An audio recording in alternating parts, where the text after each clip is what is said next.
All right, I am absolutely stoked about today's guest because not only is this man just recently at the World Cup. I mean, we just had Kellen Acosta got off the plane from Qatar and came to our studio, which was pretty wild. And it's one of those things where you're like, oh man, you deserve better. You shouldn't be on this show. but now at this point, I'm like, nah, we're good. My confidence is up. I think Kellen brought me to a point where I'm like, as soon as, a U.S. men's national team player was at the World Cup and then is on our show, it's completely appropriate. So I'm absolutely honored to welcome our guest, Mr. Tim Ream. What's good, man? Not much. What's going on? Thank you so much for joining me, man. I mean, I know my co-host couldn't be here at the moment, but you did get to meet him on Morning Footy, and he asked you, what did Pep say to you exactly? He asked you about the provel cheese. You didn't get to. I'm gonna ask this for him because we've had a couple St. Louis folks on the show. We've had the sporting director Lutz Pfannenstiel of St. Louis City, and Alexis did mention to him. So I'm getting the food question out of the way because it happens on every show. So provel cheese, I've never had it, but Alexis talks about it. He doesn't talk about it glowingly. What are your experiences with provel cheese? It goes on all the pizza in St. Louis, that's for sure. That's okay. I mean, it's unless you're from St. Louis, you're probably not going to like it. It's different. It's very different. It's heavily processed. So right. That's they write it on the packaging. It's different. Yeah, it's different. It's different. Okay. All right. I get when. I mean, obviously, we've seen already the matches in St. Louis, and it looks incredible. But that's going to be one of my bucket list things. I have to go and try this cheese, and I'll send you my video of the reaction of it. Give an honest opinion of it. Okay. Tim, I want to make sure we talk about it because obviously Fulham is going to be playing in the U.S. This is the Premier League Summer Series is pretty dope. I mean, for years I've seen a lot of Premier League clubs or national teams play friendlies. My first experience at a soccer game was like watching Real Madrid against Roma in 2002 or something like that. And they're like, it's one of those moments that like it changes your life and you get to see the players that you see on TV and stuff like that. Have you, I know Fulham, I don't think, while you've been at Fulham, they haven't played in the U.S., right? So this will be at least your first opportunity to come with the club. What are you feeling as far as getting to be a part of that experience? Man, I'm telling you what, it's about time. Honestly, it'll be my 9th season, and I'm like, I've been pushing him every single year. When are we going? We have an American owner. What are we doing? Right. Why do we keep going into Europe? Like, because we have European coaches. I'm like, come on, guys. Like, you're missing a trick here. Like, you're missing a trick. Obviously, it helps when you're in the Premier League. Don't get me wrong. And so I'm looking forward to it. Like, I've not actually played. Other than U.S. games, like not played any friendlies at club level in the States, and to be able to come back and kind of show the guys like how much of an appetite there is for the game and for the Premier League and the teams in the Premier League and seeing it's weird for me to say this, like seeing us up close instead of on the TV. It'll be cool. It'll be fun. I'm looking forward to it. Guys are already talking about it when it got announced, and they're excited. And it's look. I love that you are officially part of the marketing team for Fulham. That's pretty dope. You're wearing a lot of different hats. But I having gone to so many, I've seen Arsenal. I've seen Chelsea. I've seen Everton. I'm an Everton fan. And I've I'm seen sorry. the club. I mean, it's you can say sorry, right? But it could have been worse, right? Could have been worse. Yeah, you're right. We'll talk about that in a second. But there's a certain sense of like community that is a little bit different as an American Fulham fan or American Arsenal fan, American Everton fan. There's it's one of those things where it's your it's like a pilgrimage in a weird way, where like it's the opportunity for Fulham fans to meet each other. They've been interacting on Twitter for years, but in America they finally get to be at the same place at the same time. So I imagine you're at least excited to see some of that. Yeah, of course. Listen, it's unique in a way, and at the same time, it's not unique. I think it'll be great for, like I said, for us to kind of see, because we see the same fans over and over and over, and interact with the same fans over and over and over after games, and it's amazing, right? You can get real up close. So to see and interact with a different group, a different set of fans, but then also kind of bring it all together, and like you just said, have the fans from over here in the UK potentially traveling to the US and watching these games, and them kind of meeting up on social media, on Twitter, but then also physically meeting up and seeing each other and shaking hands and talking, face to face for the first time is a cool aspect and a cool part of kind of this, the summer series, is that it's bringing multiple groups of people together. Sure. Yeah. Whenever Everton plays in the US, I'm just like, I'm like, I get to see all the homies. I haven't seen them. We can commiserate over what Everton has done to us again this year. Again. One week longer though. They did it one week later, didn't they? I mean, they really wanted like a nice climactic ending, and they gave that to us. But I want to talk about this and just relegation, because obviously you have to feel for Leicester and Leeds, and especially Leeds because of the American players that play there. This is an interesting thing. I got this from our producer, but he had mentioned that obviously you've been with Fulham for a long time, but you have changed divisions in 5 consecutive seasons before this one. So obviously we've seen that, sort of being like a yo-yo club, as they say.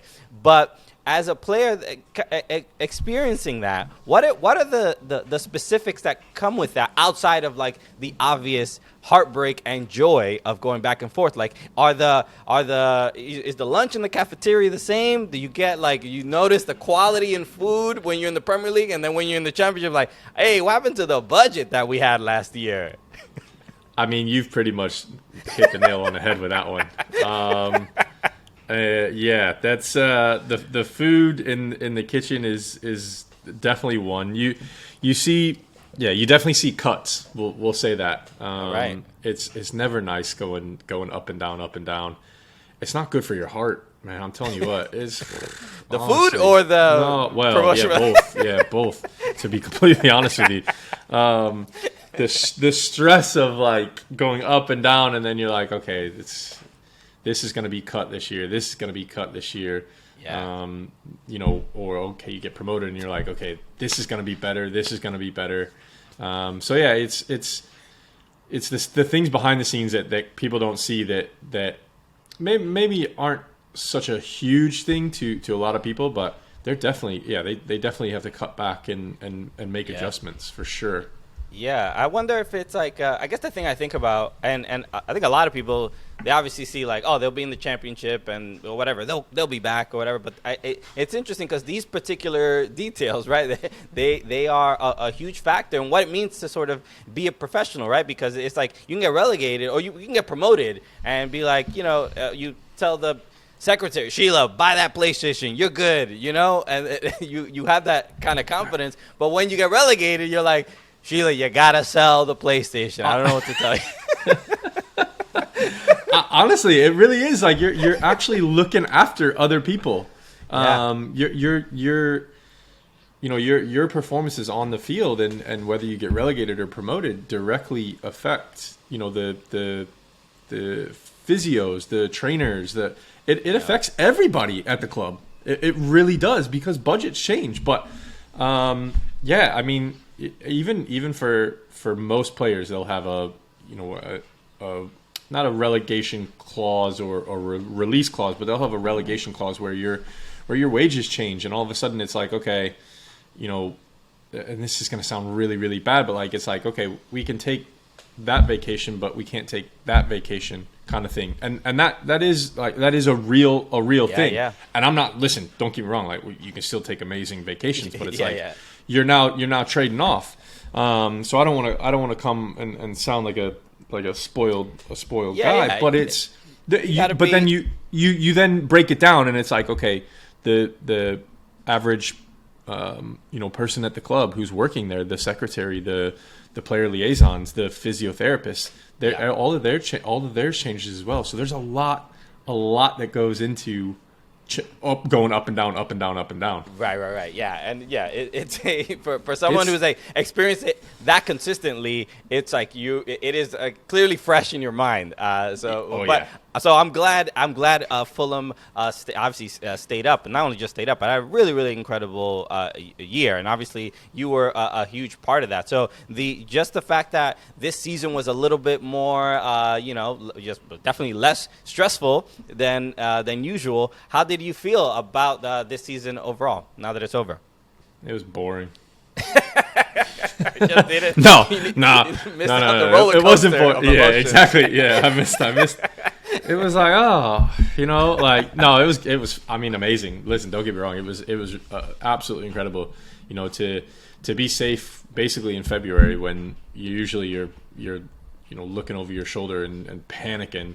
The last couple times we've been in the Premier League, but listen, the team was amazing. The manager incredible to have us playing the way we were, and it was fun. Like, it was so hard. Like, every game is so difficult, and people are like, oh, this, you play Man City, it's going to be a hard one. I'm like, it's the Premier League, man. Like, they're all hard. Like, nothing is like you can't get away from that.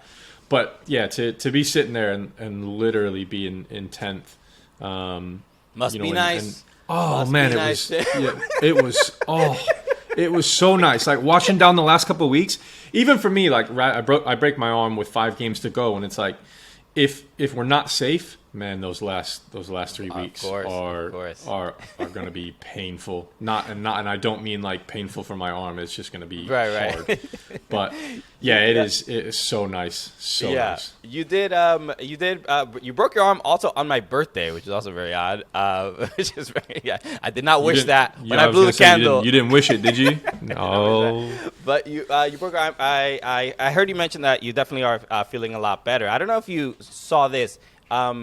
Lynn Williams, obviously of the U.S. Women's National Team, she plays for Gotham FC. But in the first, I believe the first game of the season, she injured her arm to the degree she didn't break it, but she wore a splint the entire game, and she scored a goal while wearing the splint. Have you considered, was that even part of wearing a splint? You don't need your arm to play soccer per se. How serious was it, bro? Because the splint makes it look like, I don't know. You should have. Could have you been out there? I don't know. You want the whole story? Because I was being tagged in this. I was being tagged about Lynn Williams is doing it, and I was like, I mean, fair play to her. Right. But I didn't actually look up the full backstory. So if she didn't break it, then it's a little bit different. Well, yeah. Honestly, when I looked at that CT scan, it looked like a bomb went off in my arm. It was in my arm.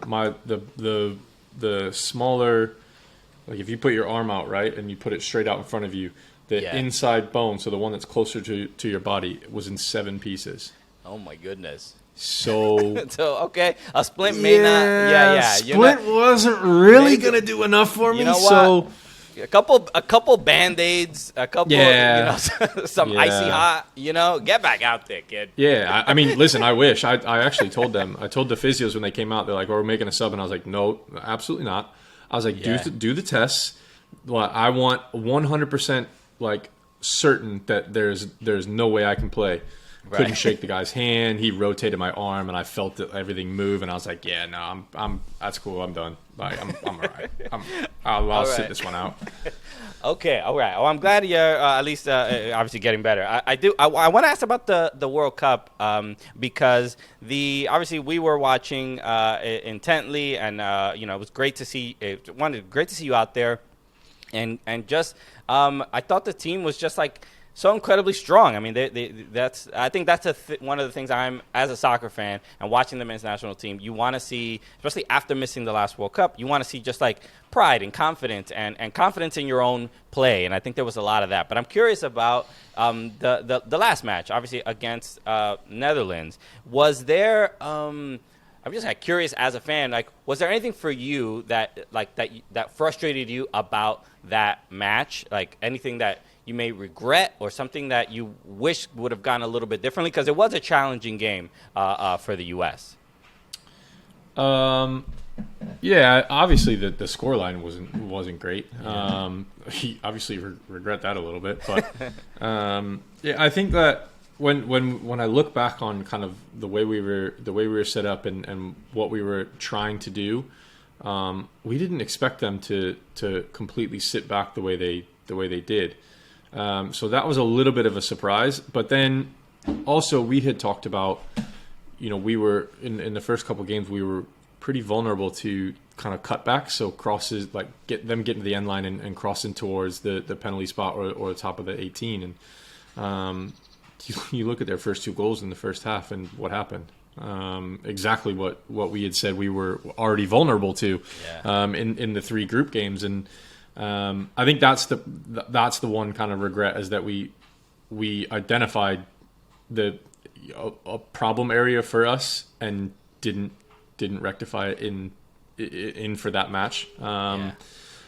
But listen, hindsight's 2020, isn't it? Like it's easy to say. It's easy to say now. Christian having a unbelievable chance in the first 5 minutes. Listen, you're not going to put blame on anybody. So yeah, just knowing that we had identified something could have done better. But man, what an experience! Incredible. Yeah, I mean, there's whenever the U.S. men are in a World Cup, obviously it means a lot for the country. It means a lot for the sport and the popularity of the sport. That's why missing in 2018 was obviously so significant. But I don't know if I'm sure that a lot of Americans do this, but I'm just like delusional. I'm just like, we're going to win. Obviously, we're going to win. The story, we've seen too many American films where we always get the underdog story is always works out for us, and it didn't work out in this scenario. So even that, like the Netherlands sitting back, as a fan, I'm just like, it's like, why can't we figure? Like, I'm out there. I'm like, why can't we figure this out? But I imagine in the moment, it's just like there's a lot going on. You're armchairing it. That's all right. Everyone armchairs it. I get it. I do. I get it. I do it here. Sitting watching other games. I'm like, why didn't he just make this pass? Why didn't he make that pass? Like, why? What's he doing here? Like, move out of the way. So yeah, I can imagine it's frustrating. But like at the end of the day, like, when you say, you're delusional and you think you can win it, in reality, if you're going to a tournament, you may as well want to win it, right? Yeah. So like, okay, maybe we're delusional for saying, right, we're going to go and we're going to try to win it. Well, and then you have people who are like, well, yeah, but you're the U.S. Like, what chance do you really have? Well, if you don't have that mentality, then what's the point of going in the first place, right? You're not delusional. It's just... It's passion. Look passion. It's fandom. Look at our comments from English people. All right, that's exactly what they say about us. But you know what? I always say, well, we beat England 0-0, bro. That's how I see it. Okay, so that's an absolute L for them. And I was, so you helped us when it comes to the banter that we have with some of our English fans.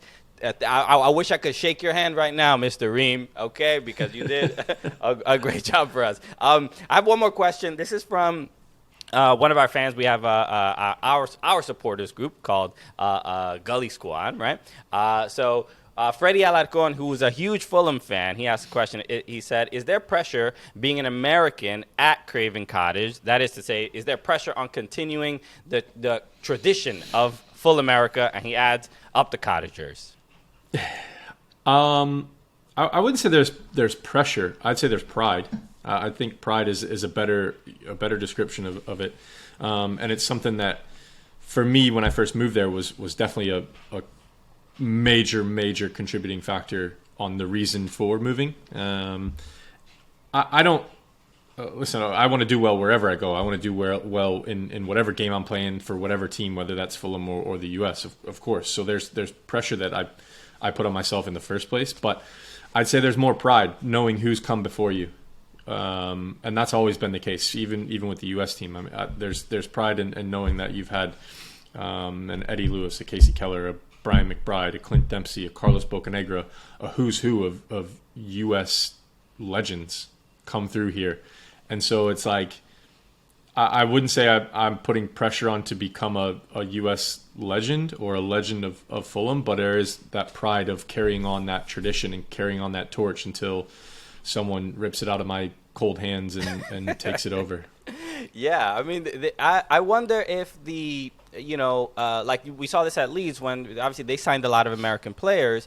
I would say you are a part of helping the brand of the American footballer just simply playing in the Premier League, because we still got a ways to go. I feel like as Americans we have the history and there should be some respect, but sometimes you have to remind people in 50-50 balls like, yo, okay, yeah, I'm American, but I got that dog in me as well. Oh, it's been 11 years trying to remind fans that just because I'm American doesn't mean I can't play. And again, it's not just because you're American. I think it's something that all players should have. And I think those boys up in Leeds, that's pressure. That's pressure because there've not been that lineage and that heritage of Americans to come through there, right? So they're that first group. And that is pressure. I'll tell you that much right now at a club like that. For me, it's like, yeah, I'm just out here every season trying to remind people like, hey, don't worry about me. Like, don't worry about the Americans. Like, we can play. Like, if we find a good situations, like we can do it. And that's just about proving yourself. And I love it, man. I still love it at 30, 35, going on 36. It drives me every single day. No, I hope I feel like center backs and goalkeepers, they play until they're like 55, so you'll still be around for a while, dude. So that's what I'm going for anyway. Tim Ream, thank you so much for joining us, man. This is like really, really dope. I really, really appreciate you taking the time. Just a reminder for obviously Fulham fans, if you are in the United States, Fulham will be playing the Premier League Summer Series. They're playing obviously 3 matches. Sunday, July 23rd. Against Brentford. The next game, July 26th, against Aston Villa, and Fulham against Chelsea on Sunday, July 30th. I don't know if you're going to be 100% fit for these, but I hope I'm there. Okay, don't worry. I'm not. There we go. I'm not missing it. Don't you worry. Lynn Williams, splint and all. Tim Ream will be there. Tim, thank you so much for joining us, man. I appreciate it. No problem. Thanks for having me.